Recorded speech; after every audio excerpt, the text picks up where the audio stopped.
Hello, my name is Jennifer Terri. I make Philippine Travel Updates. Today is December 23, 2 days before Christmas. Gosh, this year, guys, was so fast. We are praying that 2022 will be a much better year. No, hopefully wala ng COVID. But anyways, Cebu Airport. Cebu Airport it's operating more flights now. In fact, today there were 4 arrivals and 2 departures. But reminder that only Cebu resident. In fact, Emirates Airlines released an advisory yesterday that they will only cater Cebu residents for their flights to Cebu. Yan, acknowledging the executive order issued by Governor Gwen Garcia, prioritizing Cebu residents. Cebu was very much affected by the typhoon. There are limited flights there, domestic flights, and also limited food. No stable internet, electricity, water, food. So I'm encouraging po, if you have family or friends in areas that are affected by the typhoon, Cebu, Bohol, Siargao, Surigao, Palawan, please contact them and extend any help that you can. No? Let us help one another. We would also like to extend our gratitude for our international community, foreign governments, countries, for their help, assistance to the Philippines. Thank you so much po. Salamat from the Filipino people. Thank you so much for your help. While the Bureau of Immigration reminds departing travelers from the Philippines to be early at the airport. No, hindi pwede yung Filipino time basta travel, guys. The Bureau of Immigration urged travelers who are going abroad during this holiday season to be early at the airport to allow them to enforce strict social distancing. Ay, may social distancing pa pala? I'm guilty. Here right now in the Philippines, wala nang social distancing. It's so different to when I arrived in July, guys. Nako, our city felt like a ghost town right now. It's not yet like the pre-pandemic levels, but right now, such difference.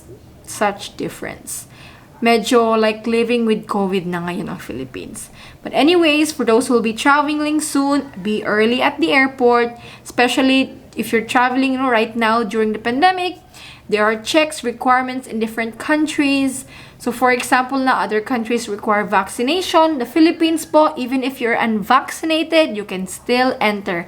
Vaccination is not required para umuwi sa Pilipinas. Hindi kailangan. A lot of people ask me that. But a negative test result is required. Except for children who are 3 years old and under. Adults, we have to show a negative test result. It's also been asked, how about for those who recently recovered from COVID? Sorry po, but the Philippines doesn't have that exemption, unlike other countries, no, like US. If you recently recovered, you can just show na nag-recover ka na, but the Philippines is not po. You need to have a negative test result. While even if the travel is busy right now and immigration urges you to be early, it doesn't mean that they will lose their inspection. Reminder, for Filipinos, especially those who will be traveling as tourists abroad, whether you're going abroad to be with your family or you're going abroad to meet your foreign partner or fiancé or boyfriend or girlfriend, we need to comply with the requirements. They will strictly, inspect your proof of travel, especially if tourists. So follow the requirements. If you're a Filipino meeting your partner abroad, foreign partner abroad, or migrating abroad, CFO. If you're traveling as tourist and your trip is sponsored by another person, affidavit of support, itineraries, yan. Just be honest when they are interviewing you and be confident. Be confident. No, fake it till you make it, kahit nervous ka. Well, for Balikbayans traveling soon, I'd also like to remind that you don't need a visa if you're a foreign spouse, a foreign child of a Filipino, or a former Filipino. If you're traveling with them, you don't need a visa as long as you are a non-visa required country, nationality.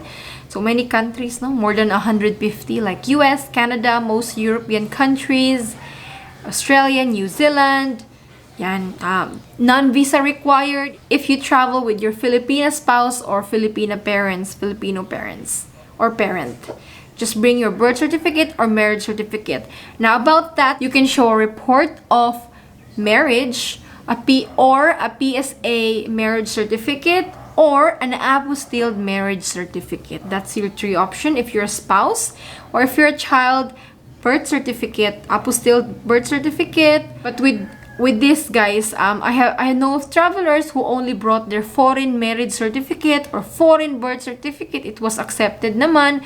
But we guys, we are in this community. We follow the requirements. We don't take chances, diba? So I encourage either these 3: report of marriage, PSA marriage certificate, or an apostilled marriage certificate. For children, apostilled birth certificate. While for foreign tourists, we haven't heard anything. Jennifer, what's going on? What's the update with the problems right now on the travel cap? Travel cap means limited people can land in the Philippines from abroad. We don't have enough quarantine facilities to accommodate even Filipinos. So the reopening to foreign tourists right now is out of the picture. It's not being talked about. It's not even considered. So I'm still firm on my guess that we would reopen first quarter of next year. With the vaccination rate increasing significantly, the last around 58.71% of the target population are already fully vaccinated, while 78% received their first dose. This is big numbers. And in fact, today, the Philippines approved Pfizer for children who are 5 to 11-year-olds. And we have also booster shots. Vaccine doses is not an issue. We have enough supply. So right now, the focus is getting the jab to more Filipinos. While reopening to foreign tourists may be out of the picture right now for those who have foreign fiancés abroad. Still, the ways for you to meet or be reunited is via online wedding, or getting married in a third country, meeting in a third country for a vacation, going to your partner's country. These are the 4 options. And if they want to retire in the Philippines, if they are over 55 years old, a retirement visa in the Philippines can also be an option. Contact the Philippine Retirement Authority for that. This is all the update for today, guys. For those traveling soon, just complete your requirements. It should be all right. The process at the airport should be smooth.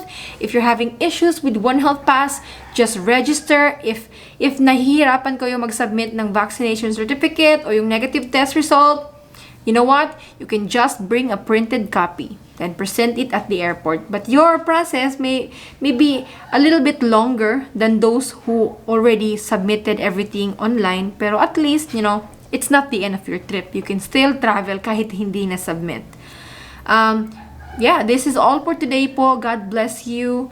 And prayers for those who will be celebrating this holiday season on their own. Please know po that you are not alone. No, it's hard really. Celebrating Christmas on your own. Been there. I don't know what to say. Contact your families and be busy. I know. What kind of advice is that, Jennifer? I can't give advice because I also struggled last year. Pero stay safe po and God bless. You know what? You can always celebrate Christmas kahit hindi December. But prayers go out to you. God bless you and stay safe.